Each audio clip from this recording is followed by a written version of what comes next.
RK, హా? నీకు విషయం చెప్పాలి. హా, నువ్వు కూడానా? అంటే అంటే నేను కూడా నీకు విషయం చెప్దాం అనుకున్నాను. సరే చెప్పు. సరే చెప్పు. ముందు నువ్వు చెప్పు, ఈలోపు ఏం చెప్పాలో నేను ఆలోచించుకుంటాను. అదేంటి? ఆ, ఏం లేదు, నువ్వు చెప్పు. ఆర్కే, ఆ, అది అది మనం పెళ్లి చేసుకుందామా? ఆ?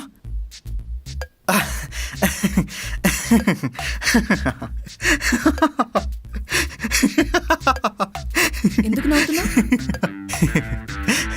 ఏం లేదు, ఆనందం. నువ్వు చెప్పిన మాట విని ఆనందంతో నా బాగట్లేదు. అవునా? అయితే మా పేరెంట్స్తో మాట్లాడినా? వద్దు. అంటే పెళ్ళంటే పెళ్ళమంటే ఎన్ని పనులుంటాయి చెప్పు.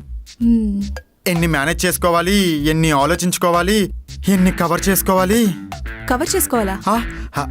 అదే ఆఫీస్లో వర్క్స్ని, మీటింగ్స్ని కవర్ చేసుకోవాలి కదా.